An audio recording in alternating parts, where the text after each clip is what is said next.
interest of time and knowing that we have a compelling topic in today's webinar, we'll get started. So thank you for attending the New York Upstate APA's virtual 2021 Planners Day. My name is Mark Castiglione. I'm honored to be serving as the president of the New York Upstate chapter of the American Planning Association, and I'm also pleased to be serving as one of your webinar hosts today. I'm joined by my colleague, Rima Samia, who is going to moderate today's webinar titled Confronting Racism, Practical and Ethical Considerations for Planners. Our moderator, Rima, is also the chair of the Upstate Chapter's Racial Justice Task Force, and this presentation is an extension of the work of the task force and the New York Upstate Chapter's commitment to support dialogue around racial justice issues, and in particular, what we as an organization and as professional planners should be doing to affect positive change within APA and the communities within which we serve. I'd like to thank Rima in particular for her leadership and for her work spearheading today's webinar and the chapter's Racial Justice Task Force. Before we get started, I'd like to thank our sponsors. Without chapter sponsors, the work of the chapter would be nearly impossible. While we do appreciate the support from National APA, our generous chapter sponsors support chapter administration and costs like Zoom webinar subscriptions that enable this webinar today. So thank you very much to our chapter sponsors for supporting the New York Upstate chapter. Just a little housekeeping. This session has been approved for 1.5 ethics CM credits. So just search it on the CM portal on the APA website. In terms of question and answers, attendees are muted automatically as per the webinar format. We will endeavor to take questions from audience members at a couple points during the presentation. Particularly after we discuss the proposed changes to the AICP Code of Ethics, and after we dive into some of the ethical scenarios. So we'll do our best to get to your questions. Please put them in the Q&A box, but we might not be able to get to all of your questions, so just be patient with us as we go through it. So without any further ado, it's my pleasure to introduce our session's moderator, Rima Samia, to introduce the session topics. Thank you, Mark. So as he mentioned, my name is Rima Shamia, and I'm a transportation planner with the Capital District Transportation Committee in Albany, New York. I'm currently also serving as the chair of the chapter's new Racial Justice Task Force. So again, welcome to the Upstate Planners, the New York Upstate Planners Day. Our session today is titled Confronting Racism, Practical and Ethical Considerations for Planners. Just to summarize a little bit of what we'll be talking about today, I'm going to read off the summary of the session. So systemic racism, which refers to the ways that white supremacy is upheld by institutions and systems in our society, speaks to the large structural and institutional operations rather than individual biases.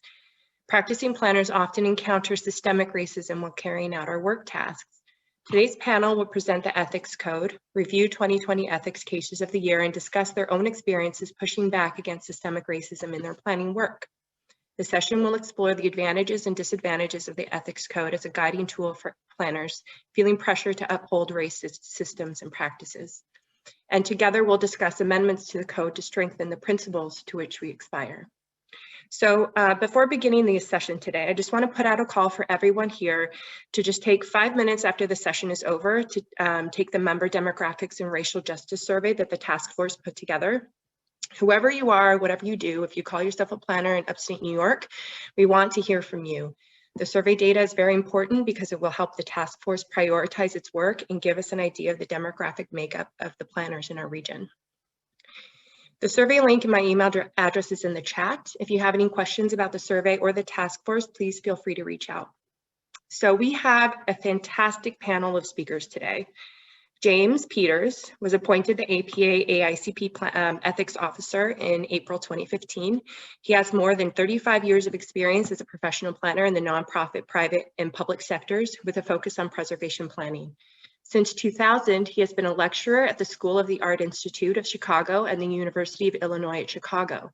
He is a former member of the Planning Accreditation Board, the APA Illinois Chapter Board, and the National Planning Conference host committees in 1993, 2002, and 2013. He was elected to the College of Fellows of AICP in 2014. The Honorable Michelle S. Delisfort has 25 years of professional planning experience, specializing in the areas of redevelopment and land use planning and community and economic development. Ms. Delisfort consults in redevelopment planning matters for municipalities and private developers. She is knowledgeable in redevelopment planning tools that incentivize and promote development in areas in need of revitalization. She is an ardent proponent of community participation in the planning process. An integral component of the plans developed by Ms. Delisfort are recommendations that reflect the community vision. Ms. Delisfort is an active member of the New Jersey chapter of the American Planning Association, serving as the chapter of the Redevelopment Committee, under which she co-authored the New Jersey APA's Redevelopment Policy Guide. She is also a member of the national chapter of APA, where she serves as the Ethics Committee. Where she serves on the Ethics Committee and the Ethics Code Update Task Force. Ms. Delisfort is passionate about community service. In addition to her work as a professional planner, she currently serves as the mayor of the Township of Union, and before that, as an elected member of her Township Committee. She is an instructor at the New Jersey Redevelopment Authority Training Institute, a planning board commissioner, and regularly serves as a panelist on local, state, and national planning and policy conferences where she discusses planning and policy procedures and trends. Nadi Marrero is the director of planning for the city of Buffalo. Previously, Ms. Marrero was the director of environmental planning. Prior to her work at the city, she worked for the Consulting Professionals of New York. She worked as a project planner and planning associate for Buffalo Place, where she co-authored sections of a downtown planning document called the Queen City Hub. Trayvon T. Jackson graduated from Morehouse College in Atlanta, Georgia, before working as an investment banker in Chicago, Illinois. Trayvon structured financing for public and municipal entities with tax-exempt securities and debt facilities in excess of $500 million during his time in Chicago. Trayvon returned home from Chicago 6 years ago to start the charitable development consulting firm Blue Light Development Group. He currently serves as president and managing director of Blue Light, which is headquartered in Albany, New York. At Blue Light, Trayvon managed over $9 million of capital development projects in the capital region of New York, including community centers, sports complexes, green spaces, and historic commercial buildings. Blue Light's work is focused exclusively on disadvantaged communities in service of underrepresented groups, including people of color and children. These communities include the South End Albany neighborhood, Hamilton Hill in Schenectady, and South Troy. Blue Light has provided $1 million of capital support to charitable projects, including while managing an endowment pipeline of $2 million for capital reinvestment initiatives. Kenneth Kovalecik graduated from the University of Albany in 2002 with a master's degree in urban and regional planning. Shortly after graduating, Kenneth moved from New York to the Western United States and worked as a planner in Colorado and Nevada. Kenneth returned to his home state of New York about 10 years ago and currently works as the planning director for the town of Guilderland, a suburban community to the city of Albany. Kenneth's career has afforded him the opportunity to work with diverse groups of people on projects ranging from small subdivisions to large master planned communities and multi-billion-dollar resort developments. He has also worked on dozens of master plans, neighborhood plans, and trail plans. One of Kenneth's priority projects with the town of Guilderland in 2021 will be commencing a multi-year update of the town's 2001 comprehensive plan. So thank you all for taking your time, taking the time to be with us today. And with that, I will yield the floor over to Jim. Thank you, Rima. And let's advance the slide here. While they're advancing, my name is Jim Peters, and as Rima said, I've been the ethics officer for AICP since 2015. For those of you who don't know what an ethics officer is, I serve outside the APA staff. I'm a part-time consultant, and I work with the ethics committee, which is named by the AICP Commission. And Michelle is a member of that ethics committee. I investigate complaints of misconduct. I answer informal inquiries that come in, and I work with the committee on education issues. And let's go to the next slide, please. And what I thought I'd do today, just to set up our discussion, because we have some great scenarios and great speakers, is kind of put this in context so that everybody knows what we're talking about when we reference various principles and rules and such. And I'm going to start with a document that I think a lot of people aren't really familiar with, or if they are, they've forgotten about it. The American Planning Association back in 1980 created a set of ethical principles in planning, and revised in '92. And these set up basic principles in 3 areas that are aimed at advisors, advocates, and decision makers. So members of plan commissions, planners, volunteers, and such. And this was done so that everybody had a common set of ethical principles. They're divided into 3 areas: serve the public interest, maintain high standards of integrity and proficiency, and improve planning competence. These are different from the AICP code, but they actually parallel the code in a lot of different ways. And you can see kind of the subheads about accurate information, opportunity for all, long-range consequences of action, independent judgment, conflicts of interest, confidential information, seek no gifts or favors, and then how to improve professionalism and provide opportunity for groups in the planning process. These are often used by planners in training plan commissioners. It's a great set of basic ethical principles. And we're going to talk a little bit later, Michelle will, on how these correspond with the principles we have in the AICP code. Let's turn to that next slide. So this is what most planners, particularly those who are members of AICP, regard as the Code of Ethics. This was adopted actually in 1948 by the predecessor organization, the American Institute of Planners.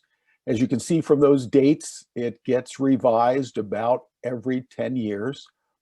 We had a major revision of parts C, D, and E back in 2016, and now we are looking, as the update task force, as Michelle will talk later, at parts A and B, principles and rules of conduct. Before we move on to those, I did want to talk about these other sections because they have some relevance to what we may talk about today.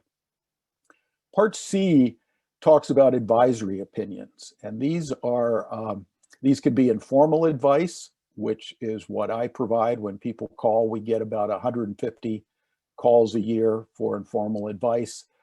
This is non-binding. It's what it says. It's informal. It's not a written opinion. If somebody wants a written opinion, they go to the AICP Ethics Committee, and that's where that opinion is written. I do not have the power to do any types of written opinions. And the other thing I wanted to show here is that third thing, annual report.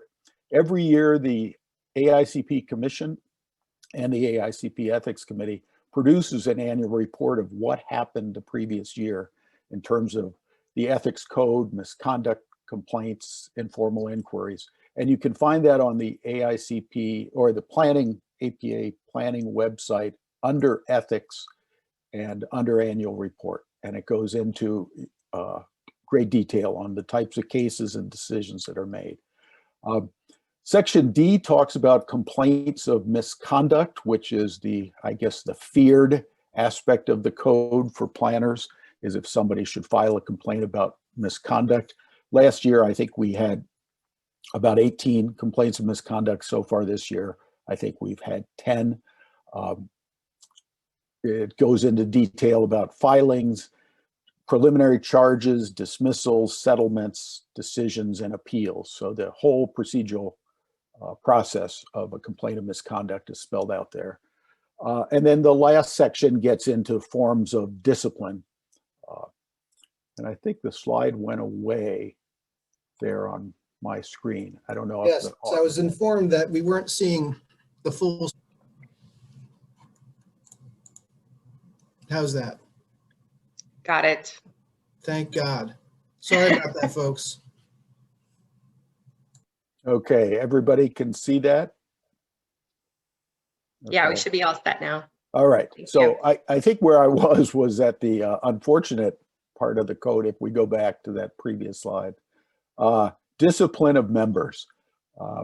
This is a section that actually, if somebody is found guilty of violating the code of conduct, these are the types of disciplines: a confidential letter of admonition, a public censor, a suspension and a revocation. I'm happy to report we do not have many of these a year. I think last year we had one suspension and one confidential letter of admonition. So for what it's worth, I will say that the planning profession seems to be a very ethical group of people. And I would think part of it is because we really do aspire to these codes of ethics that we have in place. So let's go to the next slide and let's talk about the ethical principles. And then after that, we'll talk about the rules of conduct, and then I'll turn it over to Michelle. So we have common language here as we talk today. So section A are the aspirational principles of the code, often what's known as the shalls. All of these start with the word shall, and they're divided. I think there's 21 of these. 8 are in the area of overall responsibility to the public. This is participation, social justice, fair dealing, and decision making. 3 of the aspirational principles talk about our responsibility to our clients and employers, independent judgment, accept the decisions of our client or employer unless they're illegal or violate the public interest, and avoid conflicts of interest or perceived conflicts of interest. And then the final section is responsibility to our profession and our colleagues.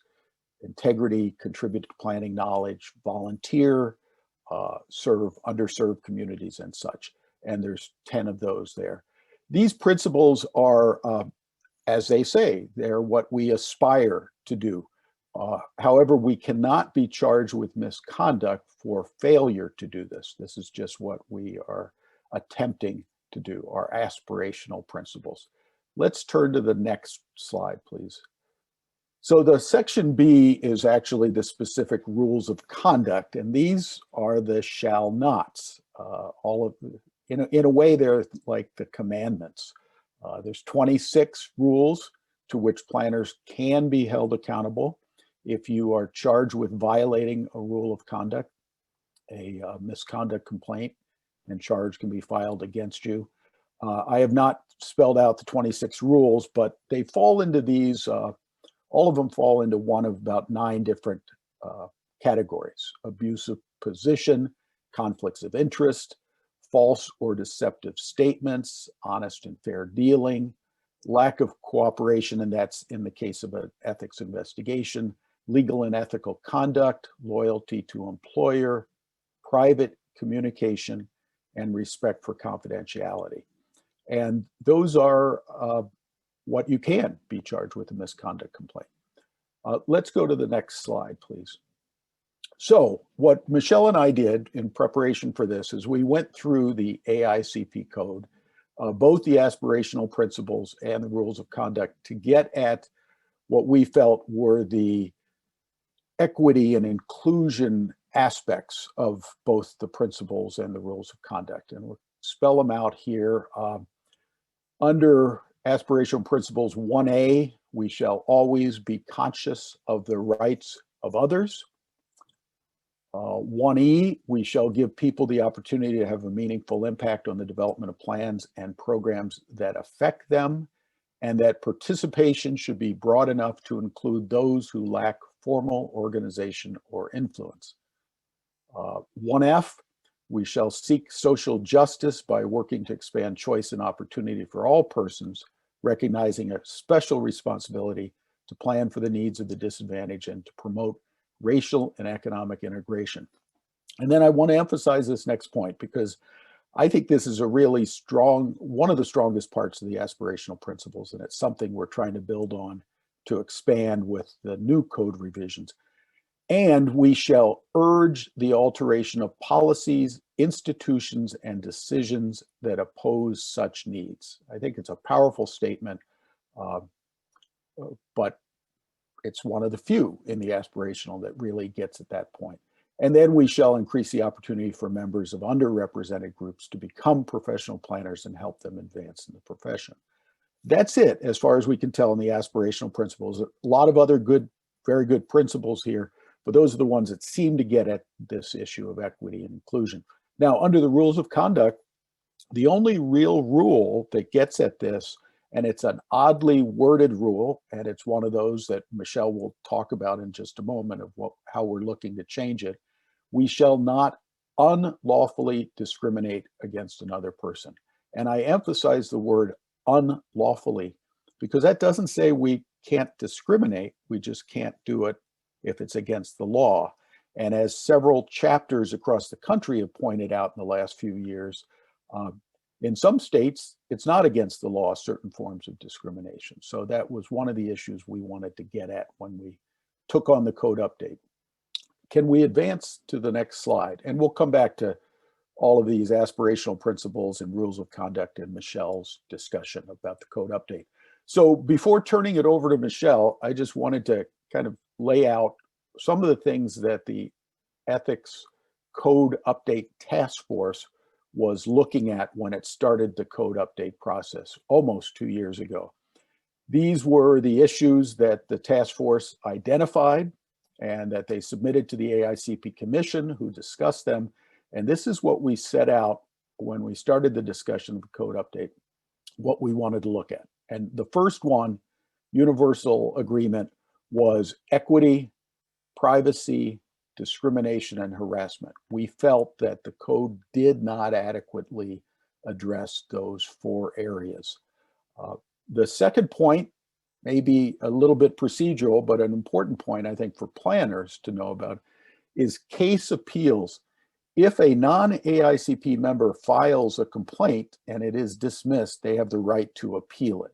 And we found that that was consuming a lot of time of the committee. And after a lot of discussion, we decided that in the future, it is our proposal to eliminate appeals by non-AICP members, that if a case is dismissed by the ethics officer and the ethics committee, there is no appeal by non-AICP members. Obviously, we'll be discussing that through the code update process that Michelle will outline, but that's a basic issue. We wanted to get at vague language and legalese that was in the document. People had pointed that out over time, that some of the terms were unclear. We wanted to eliminate rule inconsistencies that were due to local laws and policies. And that may sound odd to some people, but if you look at some of the rules, it actually says you shall not do something unless it's okay to do it with your local agency rules. And we felt that was not very consistent and unclear. We wanted to look at whether we could unify the aspirational principles with the APA ethical principles, and that's something that's going to take cooperation by both the APA board and the AICP Commission. But when we looked at the principles and rewriting them for the AICP, that was in our mind. We wanted to consolidate some of the rules of conduct that may have been redundant. And we also wanted to institute hyperlinks in the rules of conduct so that when you looked at a rule, you could see examples of cases and decisions and advisory opinions that had been made. That had never been a part of the code. And now, given technology, we felt that that was a great chance to do. So that's what we set out to do. And I'm going to turn it over to Michelle now, if you advance to the next slide, and she'll take it through the process and what we concluded. All right. Thank you, Jim. So in 2018, as Jim mentioned, the AICP Commission appointed the Code Update Task Force. And just a little bit about the task force. It's a really diverse committee. It's composed of AICP and FAICP members of the Ethics Committee. We're geographically located throughout the country. We have different backgrounds ranging from academia, private planning practice. I'm a principal at Nishwayne Group in New Jersey, and from the public planning sectors as well.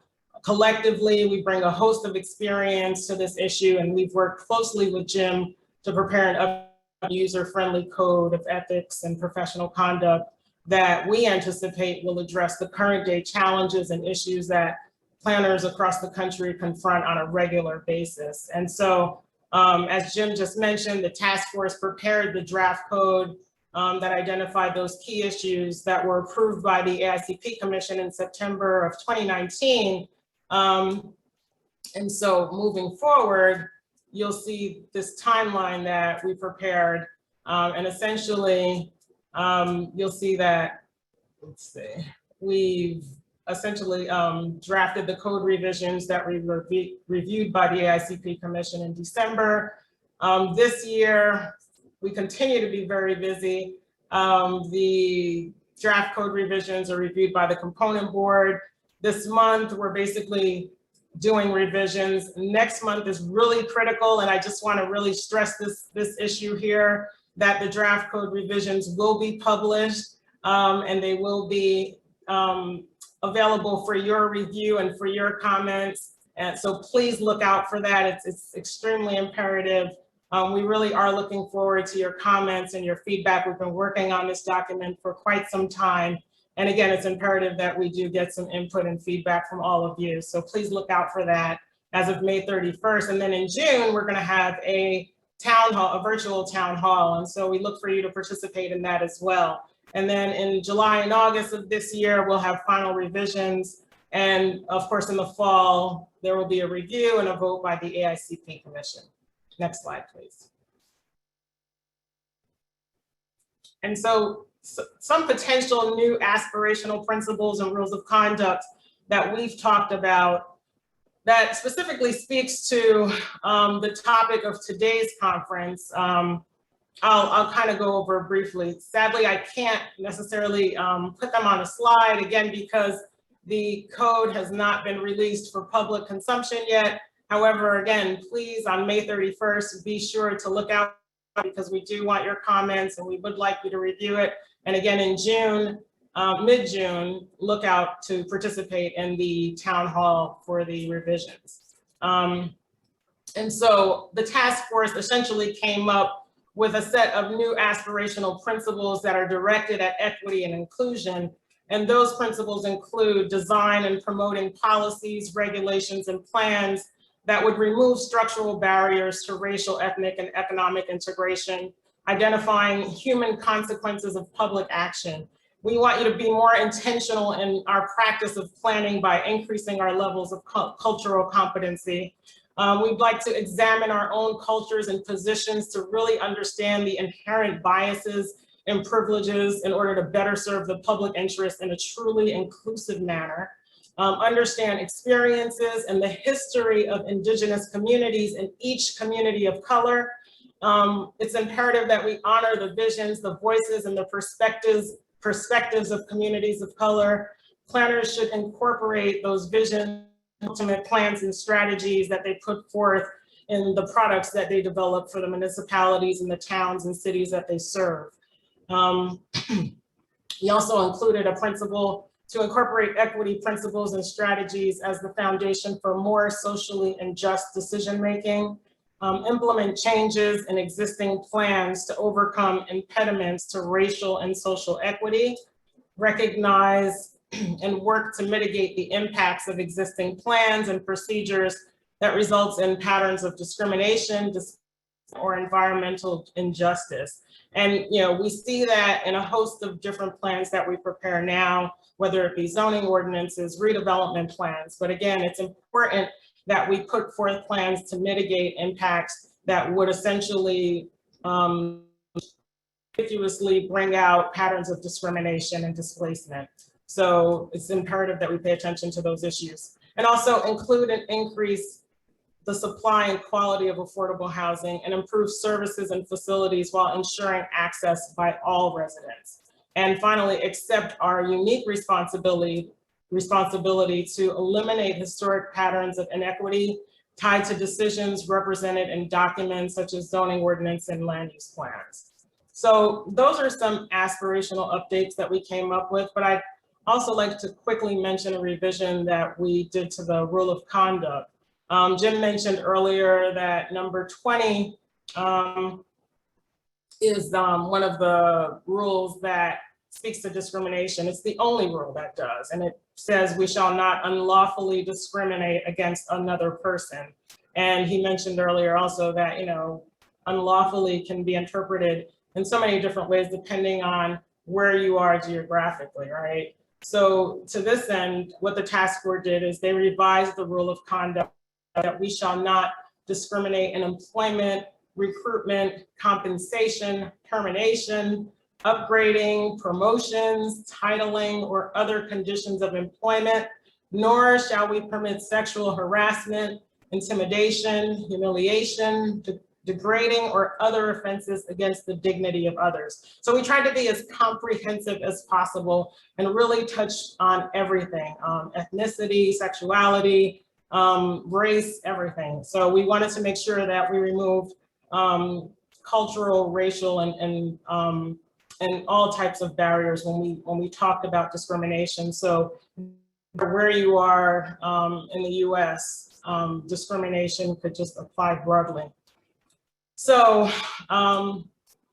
before I move on to the next slide, I just wanted to talk a little bit, you know, this session really speaks about confronting systemic racism as planners, right? How do we combat institutional and structural barriers? And so in practice, I would just suggest that we be a little bit more intentional. And how do we do that? Perhaps maybe recruiting minority planners to the industry.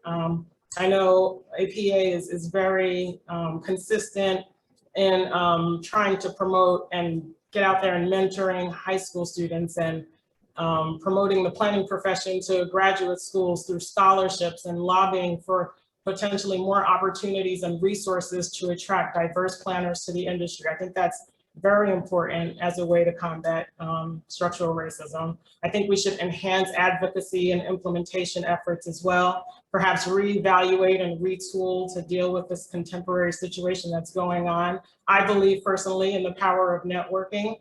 And so I think we should look at who our industry partners are. There's so many influencers out there. You know, we ourselves are influencers. We're policymakers, have access to so many different people in our community, whether it be builders or policymakers or investors in the community, whether they're community-based organizations or nonprofits or religious institutions.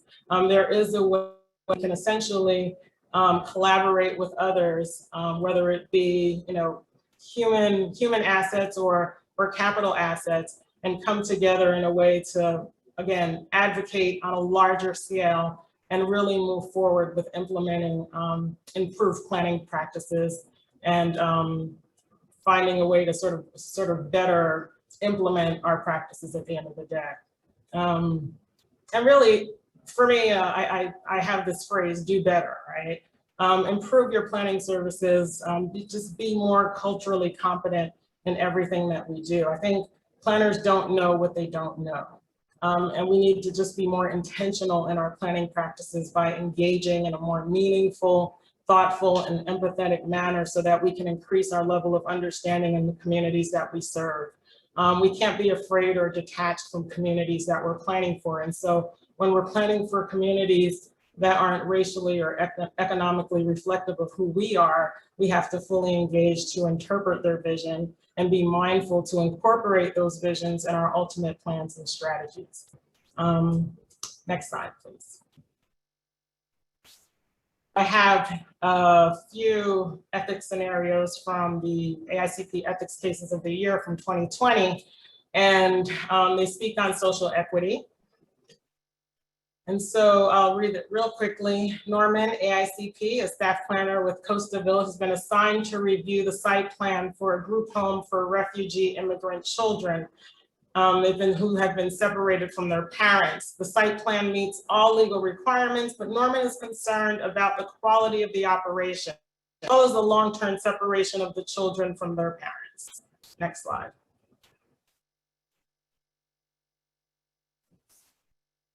So Norman voices these concerns to his supervisor, Lucio, AICP, who says he's very sympathetic. However, Lucio notes that the mayor wants to get the approval done as fast as possible before the NIMBYs get wind of this.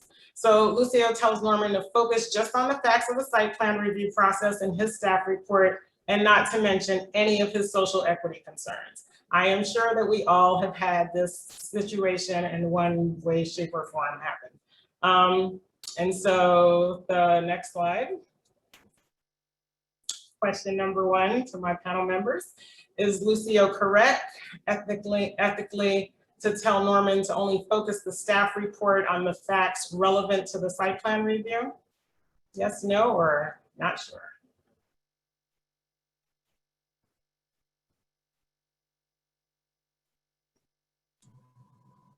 Hi, Trayvon here. Pleasure to be with everyone. And I'll be the first to jump out and say no. Good answer. Absolutely. Yeah, this is Ken Kovalecik. I'll agree with Trayvon. No to that question. Right. It's like majority's rule. Jim, you know the answer, so. Yeah, I won't reveal until we get to the end. So can I go to the next slide? Oh, I will, Michelle, though, I did Yes. want to interrupt to say, you know, we presented this scenario the first time almost a year ago at the national conference, and I think there were 1,000 people there. Interesting. The answer to that last question was about 50-50. Really? Just to let you know, 50-50. We can discuss that later, but. Is there anything else Norman should do or say?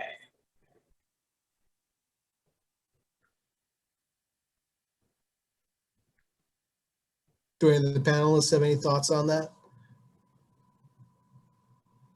I'd say Norman could look to use an internal advisory memo or maybe even a public advisory note to the municipality, looking at that issue either in a subsequent point in the process or an internal conversation.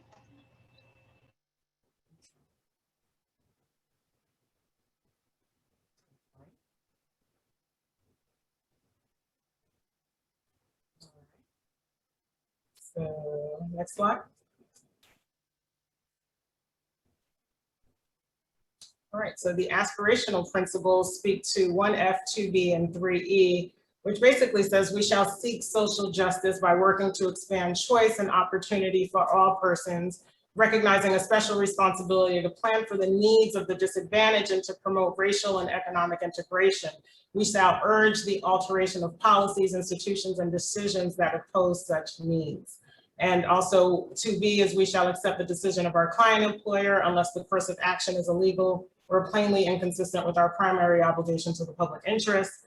And 3E is we shall not accept the applicability of a customary solution without first establishing its appropriateness to the situation. So, I mean, clearly this goes against what Lucio was suggesting to the planner. You know, in all cases, it's just, we really do have to look at the social justice issue first and foremost. And then also we really need to make sure that our obligation, yes, is to the client and is to the client also, but it's also, we have to really pay attention to what our obligation is of interest. Yeah, and I think, Michelle, that 1F, here we are again with that one, you know, principle that says not only should we seek this, but we should take an action. We should urge the alterations of policy. So in this case, I think what Lucio and Norman both were feeling is this wasn't right. They knew what their job was to review the site plan, but they knew there was something else happening there that they were aware of that they needed to point out. And I said at the conference, it was 50-50. There were a lot of planners who said, no, your job is to review the site plan. And the panel would say, yeah, but look at what our aspirational principles are as a planner. We're not just blindly technocrats reviewing site plans for applicability, but we're looking at the issue behind it, and we should look at that. And we see I'll just interject because there is a relevant question from Joan Jukowicz. hopefully I'm pronouncing that correctly, that looks back to the proposed changes to the Code of Ethics, but also how it would apply potentially to a situation like this and future situations related to systemic racism. It says the rules of conduct change addresses the concern with the word unlawfully, but I think it needs to address the idea of discriminating against an individual. Systemic racism often does not target an individual. Will this be addressed somewhere? So I think that speaks to, some of the things we're trying to address with this. Systemic racism is not an individual proposition, and how will the proposed change to the code and how are these situations applied to, real world situations and scenarios like this? Yeah, I've got a question for maybe Jim and Michelle. These are related to the AICP Code of Ethics. So what if there's a planner that's a practicing planner but is not an AICP planner? Would there be any difference in what that planner should do addressing this topic versus a planner that's professionally certified? I can start with that if you'd like, Michelle. Sure. Mm-hmm. One of the things that we talked about at right now, we have APA ethical principles and we have AICP aspirational principles. I've always been kind of confused by which are which and which are the most important and which should I do as a planner, which should I do if an advocate.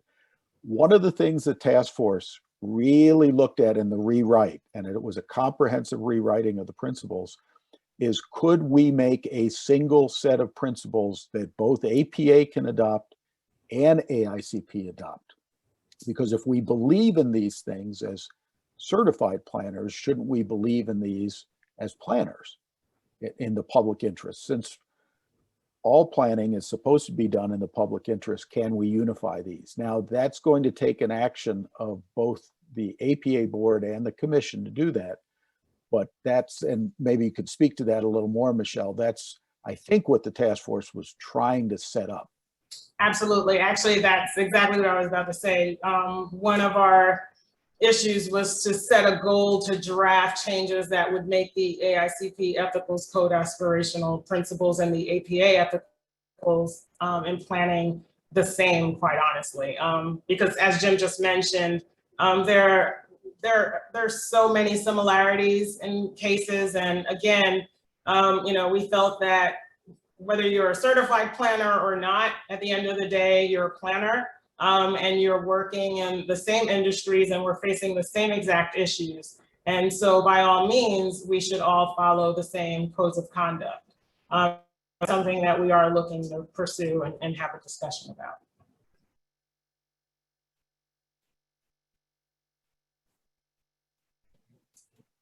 Mark, do you want to go back to that first question that you posed or move on?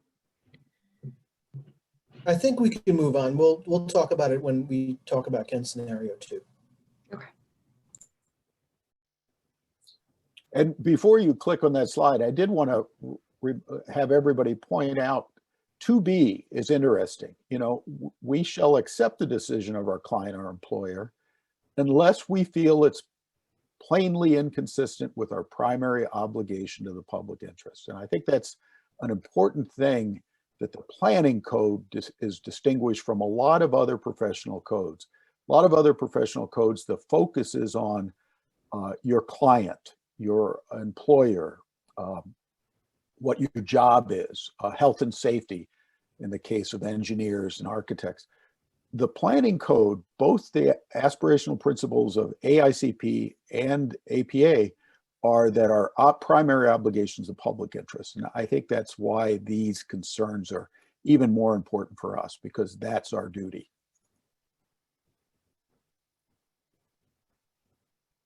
Does anybody have a question related to that? And I say that because I hear this issue come up a lot, Jim, and so do you, right? About, you have an obligation to your client, but you also have an obligation to the general public.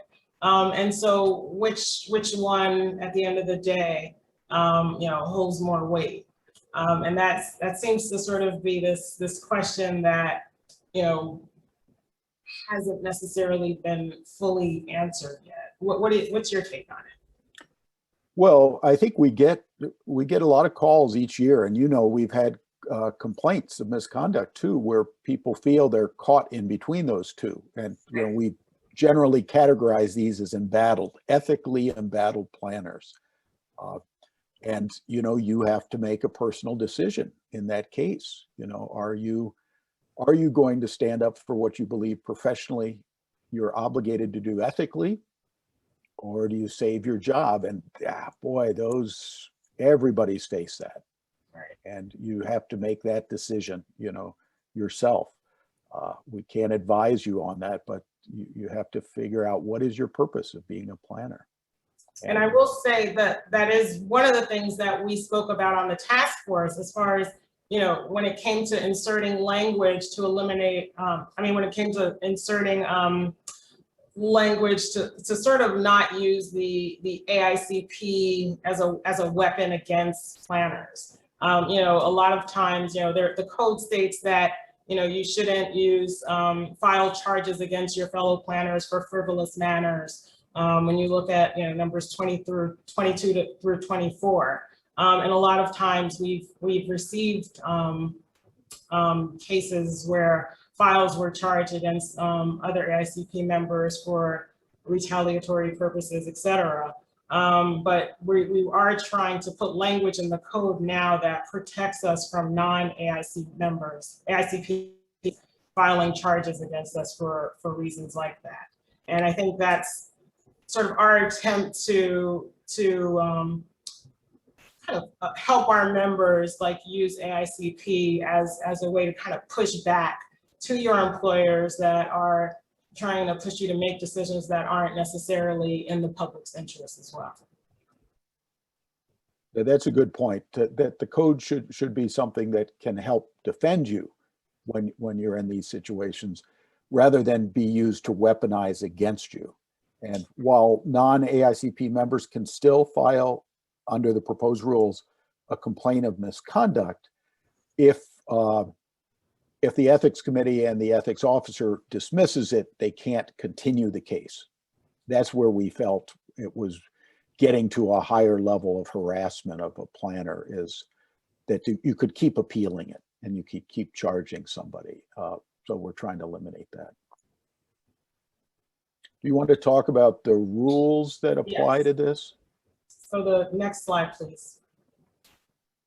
And so section B has the rules of conduct that would apply specifically to this case scenario. Number 1, we shall not deliberately or with reckless indifference fail to provide adequate, timely, clear, and accurate information on planning issues. Number 2, we shall not accept an assignment from a client or employer when the services to be performed involve conduct we know to be illegal or in violation of these rules. And number 18, we shall not direct or coerce other professionals to make analyses or research findings not supported by available evidence. And in this case, if you look at number 1, it was, hurry up and just, get the site plan through before the NIMBYs come out, right? And, clearly this was against rule number 1. Number 2, the main issue, which is highlighted in blue here, is conduct just involving conduct that we know is in violation of these rules. And clearly,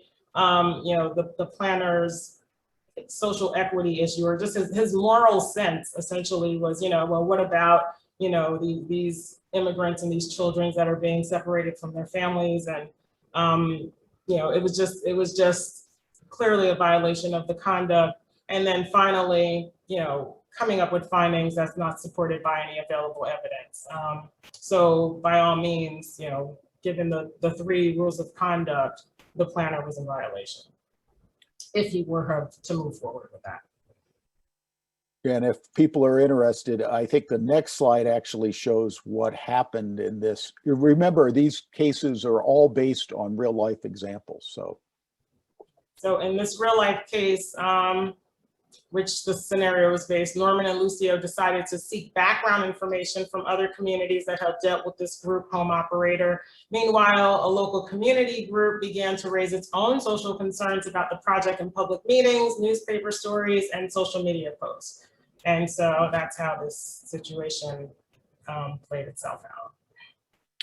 Yeah, and I don't know what the mayor ended up doing, but I think the mayors who originally had told him just move it along, because of it started getting picked up in newspapers and such, that changed.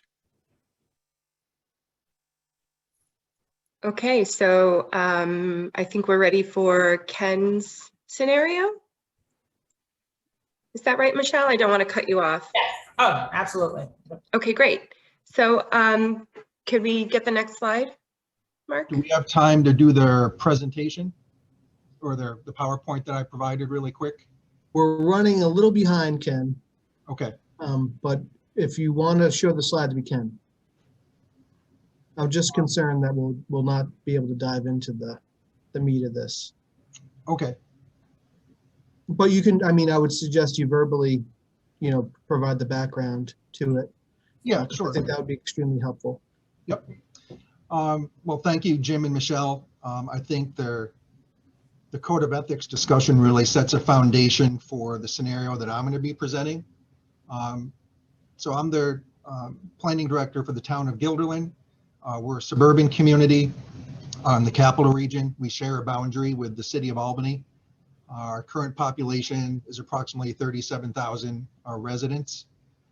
I just really wanted to quickly just summarize some of the projects related to multifamily that have been approved over the last few years.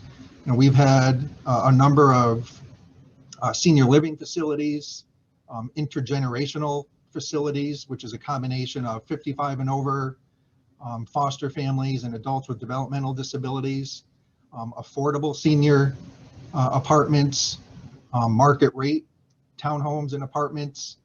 And then recently, for those familiar with Guilderland, the Great Oaks Office Park had a planned unit development approved that just received a $1 million grant from the New York State Energy Research and Development Authority. They are designing a carbon neutral multifamily building, which will be market rate apartments. So we have a good diversity and range of rental properties and types of multifamily projects that are being reviewed and approved in Guilderland. But with that comes a lot of opposition to those types of projects. So this scenario is based on some of these comments that we're seeing in our public meetings or private meetings with these community groups or neighborhood groups. So the scenario is, prior to being elected to the town board, Mr. Miller was the leader of a local community group that was very vocal in their opposition to many land use projects in town, primarily multifamily projects. While Miller led this group, its members made the following comments about multifamily projects. So this is just a few of the comments. It's not an exhaustive list. And those comments are, it's not that we don't like apartments. We don't like the people that live in apartments. I don't want my kids going to school with the kids that live in those apartments. I don't want these people living next to me. Our community is becoming too urban. Too many apartments are being built and they will just turn into Section 8 housing. And we don't need affordable apartment housing. We are a community of single family houses. So I think this provides to Jim and Michelle, who are working on, at the national level, updating our AICP and APA, ethical obligations as planners. This provides to them kind of, for those of us that are on the front lines of this battle, what we're experiencing as planners. There's major ideological differences, in my opinion, between what we as planners are trying to aspire to and, dealing with individuals that have these types of ideologies. So, I presented this scenario because, based on discussions with other colleagues, I've actually shared this scenario with some local Black community groups and have received a lot of comments back on their feelings on this topic. So I was interested in kind of, what the panel thought of these comments in terms of the people making these comments and their ideology, and what is our obligation as planners in fighting back against individuals that share these ideologies. Thanks, Ken. We had a question from Rosemary Wallinger, which I think is going to provide a great contextual piece as we talk through this scenario in particular, because it speaks to the lay planners that we work with, the board members, and the people that are not necessarily immersed in the AICP Code of Ethics, because they're, regular citizens volunteering their time to work on these issues. So it just says most planning commissioners are average citizens and rarely members of AICP or individuals who think of themselves as planners. What are there any documentations or points of reference that they can use to advocate for decisions supporting building social equity and addressing issues of environmental justice and of course other racial issues, and how can planners motivate them to feel obligated to stand up for these important issues? And I think that speaks to a lot of things that we do as planners in terms of providing the language to the people that we work for, our elected officials, our board members, and trying to give them the tools that they can use to take more public and assertive stands on equity and social justice issues. So that was the comment, and might provide good context as we dive through these public comments that we've heard. Yeah, Mark, thank you. I agree. And thank you to Rosemary for the question. I think for myself, it's all going to come down to your character as a reference point. I think there are a lot of different shades of professionalism, context, neighborhood bias, implicit bias, but ultimately your reference point has to be the morality you actually believe in. Because if you present as anything misaligned with that, you're already a step or two behind. And then the goal is for you to be aligned with the social equity goals that we have as a people and you have as an individual, which comes from educating and enlightening yourself like we're all doing with this panel. So once you have a point of reference for your character, once you've educated yourself and you are confident and staunch in what you believe, then you're able to articulate that from a place of authentic belief. Because the trick and the ploy oftentimes of oppression, of disenfranchisement, is coming up with evidence, is producing a paper trail or documenting and articulating things in ethereal, uncertain ways. When we as people, based on our own character, have a clear fire, sure, plain as day way to know when we feel something is wrong. So personally, I think if you do that longer path and take that longer trajectory to confidently standing in what you believe in your character based on what you've learned, you'll always be able to convince the right people. And if you aren't able to convince the right people, then you're able to identify the wrong ones. And, building on that comment, we had a comment from Lewis, and, clearly identifying these comments as dog whistles and suggesting, a best practice that he uses by, instituting ground rules at every meeting, declaring a safe space, and calling in participants who use dog whistles and asking them to clarify their statements, and mention that they can come across as harmful to people of color. So what are some of the other, strategies and tactics that we could use or aspire to use to confront some of these things in real time? I think one of the, just from my experience, particularly with larger, more controversial projects, a lot of times planners get so involved with just the details of the project review and don't really, I think, message the project correctly when it comes to a lot of these social equity and social justice ethics guidelines that we've been speaking about so far. So I think, for me personally, moving forward, there's a lot of good guidance out there, whether it's the APA's housing policy guide. There's some really good guidance from Department of Justice and HUD related to fair housing laws. There's new legislation at the federal level, the Housing Supply and Affordability Act, which if passed will be grants that will be awarded to communities that are updating plans, encouraging and promoting housing affordability and diversity of housing. So I think a lot of it comes down to messaging is, we can't just focus on the details of the project review, but the social equity component of that project as well. And I also think education is critical. You're right, you know, it's not just about the details of the project, but it's about the impact of the project. You know, how did this project come to fruition? Why is this project necessary, and who does this project impact at the end of the day? And what are the benefits to this project? And, you know, let's be transparent. What are the risks of this project? And I think when you bring information out to a community in a way that kind of speaks to their real concerns, they're not just, superficial concerns, they tend to receive that a little bit better. They realize that you are being genuine. And it kind of speaks to what Trayvon said, you have to, adjust your moral compass, when you're talking to the general.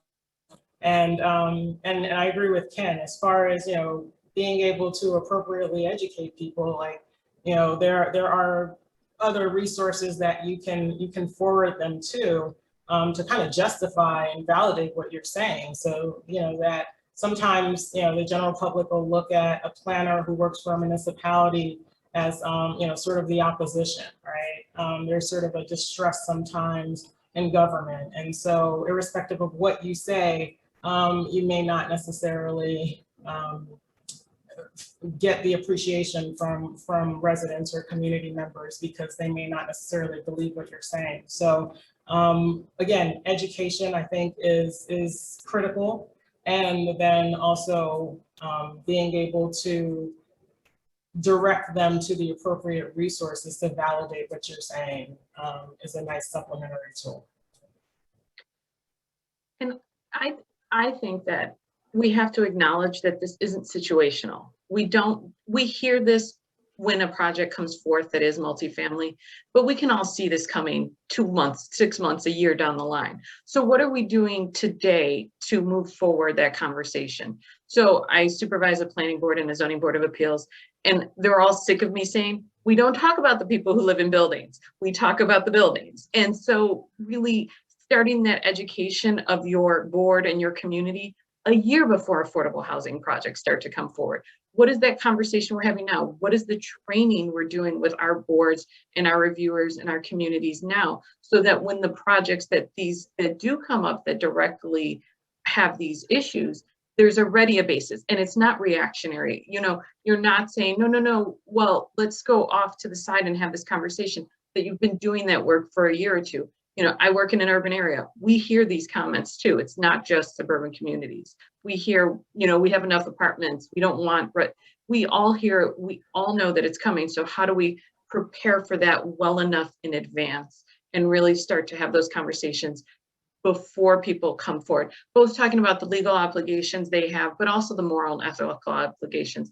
How can we train them to start to think through those questions well before they're faced with the real situation? Because it would be naive for any of us to be surprised to hear, oh, that's not consistent with our community character. We've all heard it. We all know it's coming. And then the other thing as professional planners to do is to look at our systems that we have established for approving things like affordable housing. How many hoops are we making people jump through, and how much do they have to spend in pre-development costs before they can present to the public in that way? So are we just setting up a system where pre-development costs so much that nobody's going to even bother to attempt to do affordable housing in our community? Or did we set up a system where you can try and see how far you can get and really work through that, so that we're not making affordable housing just something that happens every once in a while, that it's a conversation that we have more regularly, because we've set up the systems through zoning and even site plan review and all of that, where it's possible, and it's not just one every 6 years that's really that has a lot of equity behind it. That's my soapbox. Great, thank you. I think one of the things that I'd particularly like to hear from Nadine and Michelle about is how you address these comments like these in the context of a public meeting. Nadine, you report to the mayor of your city, and Michelle, you are a mayor of a city in New Jersey. And I often think about how many times and how raw my tongue is being a planner from having bitten it in a public meeting. And, if we're talking about confronting racism, is the appropriate time to confront racism immediately when you hear these comments? Or is the better strategy one that Nadine had mentioned and Michelle had mentioned through educating the people that have control of the levers of power? And how does that intersect with the political realities of working in local government, and how do those things intersect? So I'm a big proponent of engagement, and I think engagement is synonymous with education, quite honestly. As a mayor, if I'm not going to introduce a project, when the project is about to manifest, it doesn't make sense, right? First and foremost, you need to get, in my opinion, right? You want to get public opinion on it. In so many ways, it doesn't make sense to I don't believe in sort of the ivory tower planning. And I think, people have to understand that you have to work on a grassroots level first and foremost. And so when there are questions, I believe to go out to the community first and, get the pulse. I know as a planner, if there's eyesores in the community, how to address those, right? And again, that speaks to the education, right? So I am now going to go to that community and have a discussion about what are we going to do about this, and I can tell you, I'm a big proponent of people who work in their community should live in their community because it's your community. And I think the general public kind of responds better to that.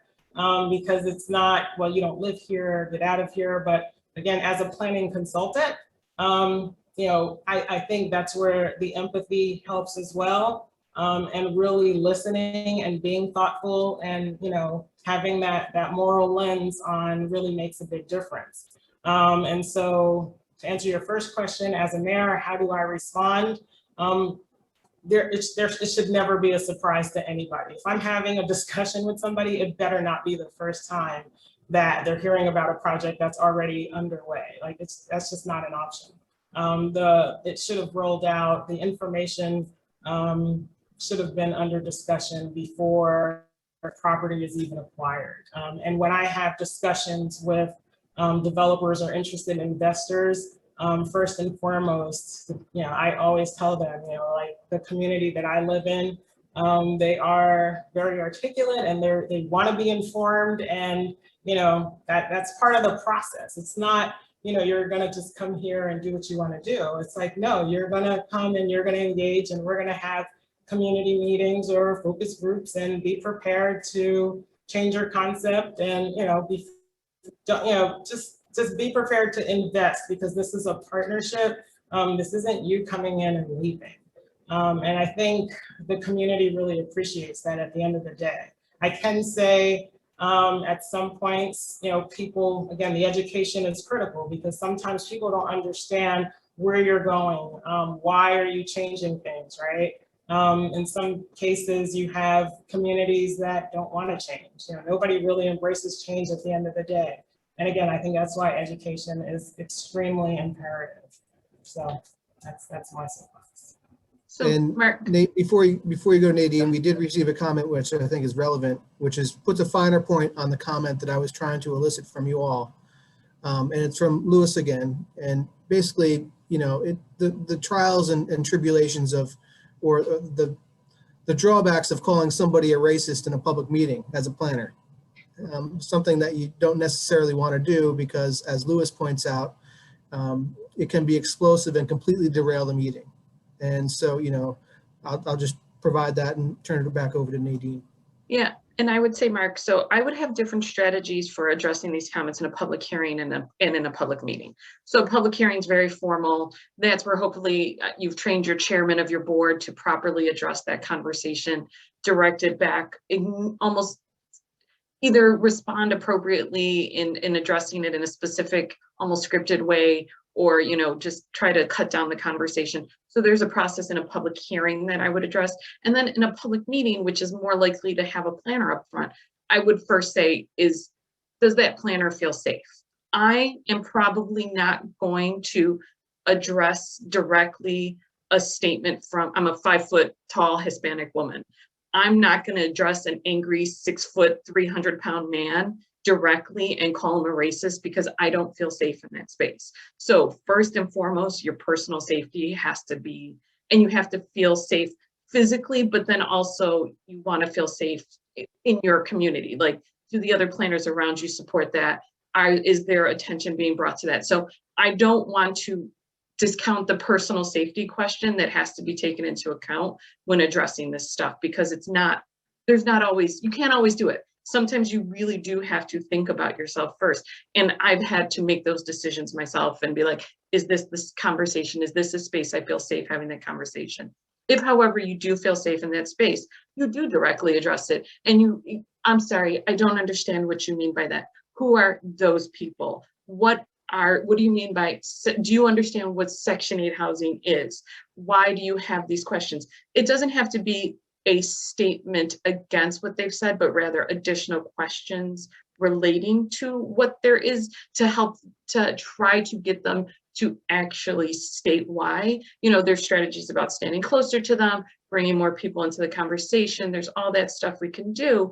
But I think that especially in a public meeting, you make sure that you're safe, and then you try to get them to answer questions that try to either get them to acknowledge that it's a purely discriminatory thought or a biased opinion, and hopefully they let go of it, or you can help to educate them in a new way. Yeah, no, I think those are wonderful points, Nadine and Michelle, both of you. And I especially appreciate the finer points of a level of tact and sophistication in how we address social justice. We are all professionals, and we are all people in a professional setting. So blatant statements, against someone's character obviously won't go over too well. But I'd also like to recontextualize our use of the word immediately and replace that with contemporaneously. Because I think what gets lost in immediately is this idea and framework that we all have to be warriors and soldiers, and that the only way to confront racism is with a sword. And if you're not prepared to do that, then we make no progress, right? That's a deflection tactic. In reality, there are a lot of finessed, tactful strategies that can allow you to move forward. Namely, things like documenting the comments without speaking on them directly, and then writing a memo immediately following the meeting that's dated the same day of the meeting. Right? That way you have a professional record of these comments, so that, when you go in the next day fired up and ready to talk to your boss or your planner who may be ready to have the conversation in that context, well, we don't have the documentation. Did we record the meeting? Are we prepared to act on it? Maybe they're just busy that morning. Is this their job? Whereas if we take those extra steps to have strategies, document things if we don't feel safe, or find other ways to move in the moment of action, not just immediately, but in the moment of action, I think there's a lot more progress to be made, because unfortunately, social justice, fairness, racism are not bound by the laws and procedures of these meetings. That's not how racism works. So in any context where we limit our ability to respond, there are opportunities where racism can get through. So we have to be mindful of ways to counter that if we're not always presented with a situation to act in the moment. And for those who can't act in the moment, again, I think Nadine, your point was great about the finesse of additional strategies. And I would add to that, documenting things when they happen, and being prepared to speak with a loud, full-throated voice beyond the meeting when it made you most upset. Because social justice also is not limited to your fervor, because it is an everyday reality for the people who suffer oppression.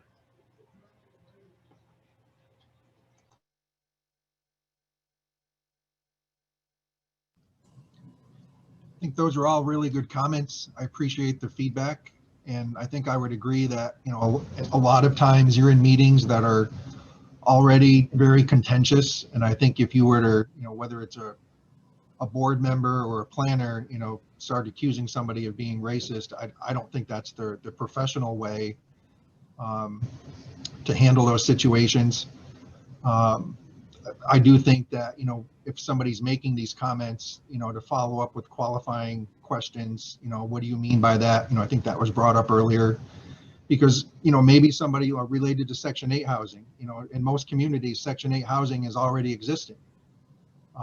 People just don't realize it. You know, it's a lot of times it's not just one apartment building that's all Section 8. There might be, you know, if you have a 100-unit complex, there might be 10 units within that 100 that are Section 8 housing. It's Section 8 housing is sprinkled all over your community. So a lot of times it's trying to qualify those statements that are being made, and then it gets into the education again, particularly with, you know, board members, you know, cannot be making decisions on projects that are based on race and income. So I think there's a lot of education for that planners have to deal with the public, and that planners have to deal with boards. I think an opportunity here in New York State, planning board and zoning board members are required to have 4 hours of continuing education credits every year. So I think there's an opportunity for planners to kind of, you know, incorporate, you know, a lot of these discussions that we're having today as part of that continuing education credits. So I think that's one way, you know, moving forward that we could address these issues better with our boards. So sorry to interrupt everyone. We have about 10 minutes left before the end of the session. So I just wanted to sort of nudge you all, suggest a bit of a topic switch, which is to, so, you know, we have our National Ethics Committee Task Force members on the session today. And Michelle went over some of the you know, sort of broad strokes of the changes that are going to be made or proposed to the aspirational aspirations and the ethics code. So I'm curious to hear about what, you know, given that we're going to be sort of reviewing those changes as a professional community in the next coming months, we have this opportunity to talk about, you know, in the context of these scenarios, and in the context of our work as planners, what sort of tools and language do we want to be seeing from APA so that we can take and use them in our planning work when we're having to confront systemic racism and these biases in our everyday work. Just off the top of my head, because I happened to be glancing at the chat, it looked like a Trevor Cole. I mean, I don't know if I want to read it out or maybe pass it, but he had left a comment that I was reading that proposed some language that said the AICP shall not perpetuate racism through insufficient project design, general standards, and zoning practices, e.g. allowing developers to construct projects without sidewalks, roads with no bike lanes, excessive zoning that prohibits multifamily housing. Complete streets are anti-racist, pedestrian safety is anti-racist, housing affordability is anti-racist, people of color and low-income populations suffer the most from incomplete infrastructure and poor project design. So I don't know where Trevor pulled that, but as soon as you said, what's a reference point, I just happened to read that and it struck me. Yeah, I saw that earlier. I actually copied it and just put it on the slide. So thank you, Trevor, for that comment. Yeah, I like it. I think also what would be helpful, at least for me, is there's those of us who work, it's sometimes a lonely profession. Like, you think you're the only one doing this, you think you're the only person of color doing this, the only woman doing this. You think, you feel lonely, you feel like you're the only one who has that. So creating spaces where, and I know they're the divisions and such, but creating spaces where it's intersectional, where it's not just one, you know, the Latinos in planning or women in planning, where there's more of us coming together and having these conversations. Because I supervise a staff, most of them aren't APA members. You know, we're a municipality that doesn't support APA. So making that decision to become an APA member is a personal financial decision. And I also see most planners of color I know not being APA members. So how do we deal with that? Bringing together people who are APA members and are not, making spaces that we can have these conversations, ensuring those of us who are, you know, from disadvantaged communities can have conversations with white men, and white men learn to say, oh, I didn't think that was sexist. I think he just doesn't like you. I've heard it more than once. And so, I mean, I just think that creating spaces where we can have conversations that aren't just us talking to each other is helpful. You know, making sure that APA and AICP planners have the need to engage other planners who aren't members of the organization and teach. I think those are some spaces that could really be helpful. I agree, Nadine.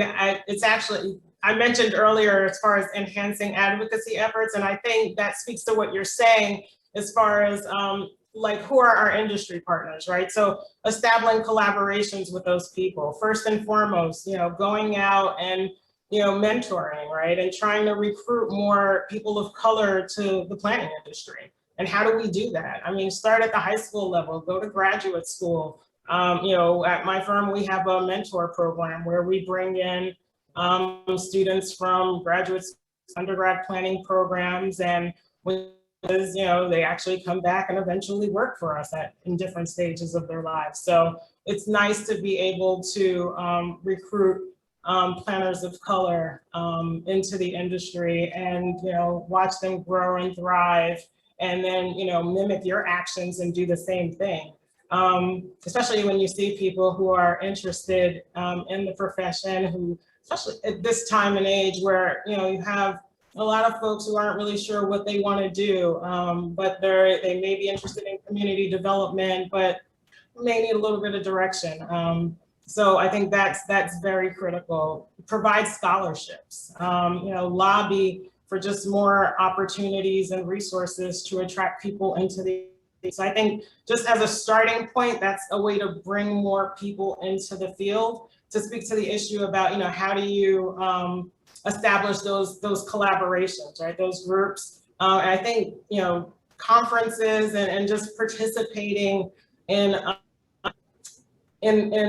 you know, APA sessions, or even just different groups are equally important. I have a very good friend who I've been friends with for over 10 years now, that I met at an APA conference. So it's little things like that, and you're right. It's hard, you know, being older, primarily in a you know, white male industry, finding, you know, people to talk to, and it could be lonely at times, but it's a matter of just kind of putting yourself out there and reaching out and establishing that network, and then making it broader.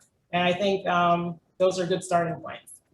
Absolutely. No, I uplift and support what Nadine and Michelle just recommended, and I encourage all the attendees to really meditate on that and sit with it.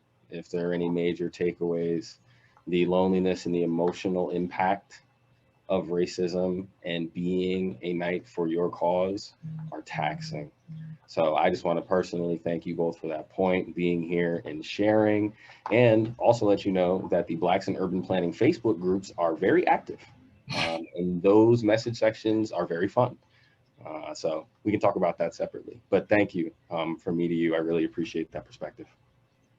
Yeah, I'd like to just kind of add some additional info from what Nadine and Michelle just said. I can relate to feeling lonely. I mean, here in Guilderland, there's 2 planners. You know, we're a small department, and a lot of times, you know, I get personally accused of just being in the pocket of the developer, because as planners, as you saw with our ethical obligations, we're the frontline advocates for housing and diversity of housing, and trying to desegregate our suburban communities. So that gets a little frustrating at sometimes, because all we're doing is advocating for the principles of our profession, but then we get accused of, you know, just supporting the developer, when in actuality, we're just supporting our profession and the ethical obligations of our profession. The topic of high schoolers came up a couple times here. I just wanted to quickly add before ending here, you know, the town of Guilderland is at the very beginning stages of updating our comprehensive plan. The town supervisor and myself had a very productive conversation with the superintendent of our school district and the principal of our high school. They have an equity and diversity committee in the high school. It is my goal to have that committee be actively involved during the update of our comp plan, particularly when it comes to housing. I think that really serves two elements is, they're going to be the future leaders in our country. So it's trying to educate them, on what planners do. So it's not only getting them involved in their community and looking, into the future of their community, but also advocating for our profession. That if there's anybody at the high school level that is passionate about, this topic, I think the planning profession is a great profession to consider, because as planners, we're at the front lines of this issue. And that's going to be like that. I mean, we're experiencing a generational shift in housing needs. We're not just a single family, country anymore. I mean, multifamily housing is going to be very important moving forward, particularly for affordability and for our seniors. So I would actively advocate for, trying to get high schoolers, particularly if there's committees like the Equity and Diversity Committee, involved with, any plans that our local government is doing.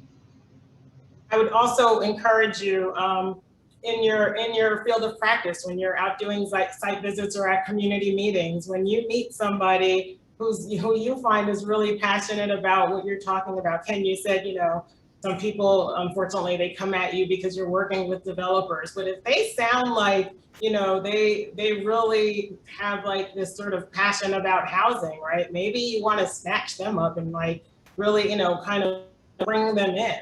And I've done that. I've actually campaigned with people who were interested and had conversations, and most recently had 2 people who just got accepted to Blaustein Rutgers to do their master's in urban planning. So it's just having those discussions with either community members or recent college grads or high school members who are really interested and intrigued by urban planning, because a lot of people, like probably most of us, right, initially we didn't set out to be urban planners, don't know about the profession.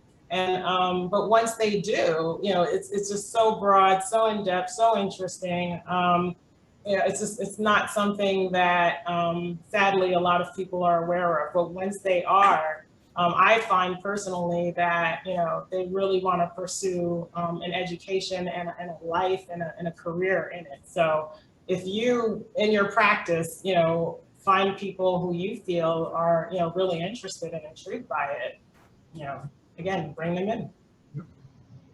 With that, I'm going to have to stop the conversation because we are out of time, unfortunately, but I just want to thank all of our panelists for a really fantastic session and a great discussion. Just my own little plug, Nadine, I really took to heart your comments about like the need for more conversations and more intersectional conversations.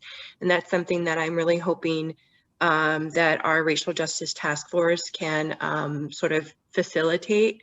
And I just want to make a plug for everybody who's on the call. If you're in upstate New York and you are interested in doing some more work in our profession on racial justice, especially any planners of color who are out there, please do feel free to reach out to me, as we're starting to gear up to do more work. So thank you everyone so much. And I guess we'll sign off now. Thank you to all the other panelists. Appreciate it. Thank you. Thank you all. Bye.